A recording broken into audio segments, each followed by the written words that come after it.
Bonjour et bienvenue à tous.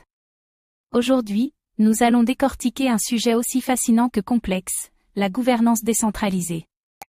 Et pour cela, on s'intéresse à Avalanche, un des réseaux blockchain les plus innovants et controversés. Le modèle décentralisé d'Avalanche est-il une révolution démocratique, ou cache-t-il des risques insoupçonnés pour les investisseurs et développeurs? Comme toujours, cette vidéo est à but informatif. Faites vos propres recherches avant d'investir dans un projet crypto. Dans cette vidéo, vous allez découvrir comment fonctionne la gouvernance sur Avalanche, quelles sont les forces et faiblesses de ce modèle, les implications profondes de la décentralisation extrême, et surtout, qui tire vraiment les ficelles derrière Avax. Restez jusqu'à la fin, car ce que vous pensiez être une démocratie blockchain pourrait bien être tout le contraire. Avalanche est une blockchain layée 1 créée par Avalab. Elle se distingue par son architecture unique en sous-réseau, permettant une scalabilité quasi infinie. Le token AVAX est utilisé pour les frais, la validation, la gouvernance et les récompenses. Avalanche vise à devenir une infrastructure universelle pour la finance, les jeux, la DeFi et bien plus encore.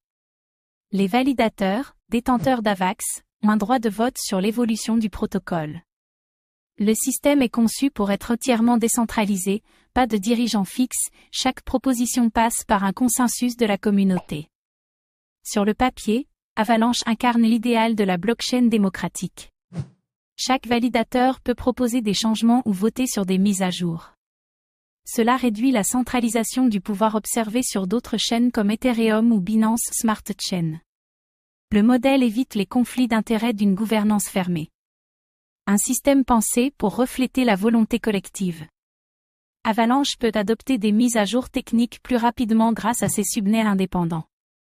Chaque subnet peut avoir ses propres règles de gouvernance, jetons et fonctionnalités. Cela favorise l'expérimentation sans impacter l'ensemble du réseau principal.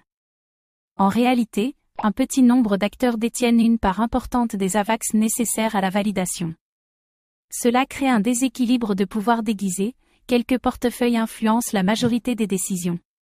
La décentralisation est parfois plus une illusion qu'une réalité. Avalab détient toujours une quantité massive d'AVAX, ce qui pose des questions sur l'indépendance de la gouvernance. L'entreprise est très active dans le développement et la stratégie d'Avalanche. Peut-on parler de vraie décentralisation lorsque le créateur conserve autant d'influence? Certaines mises à jour majeures sont votées par une minorité, faute de participation suffisante de la communauté. Cela ouvre la porte à des abus potentiels, comme la modification des frais ou des règles sans large consensus. Une gouvernance, décentralisée, mais fragile peut devenir dangereuse en cas de manipulation. Les projets bâtis sur Avalanche doivent parfois se conformer à des décisions prises sans concertation.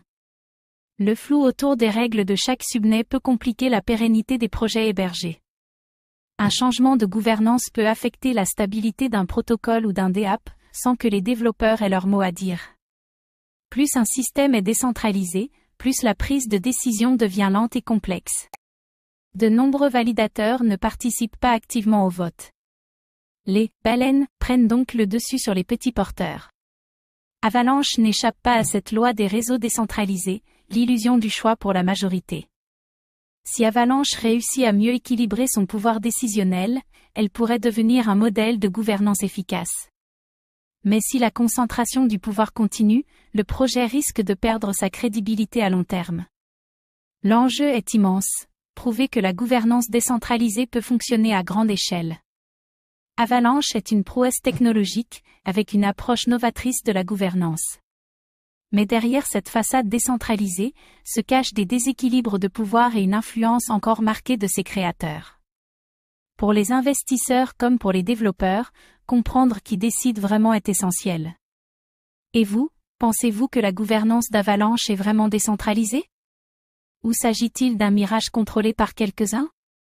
Partagez vos avis en commentaire. Merci d'avoir regardé cette vidéo. Abonnez-vous et activez la cloche pour découvrir les coulisses du monde crypto.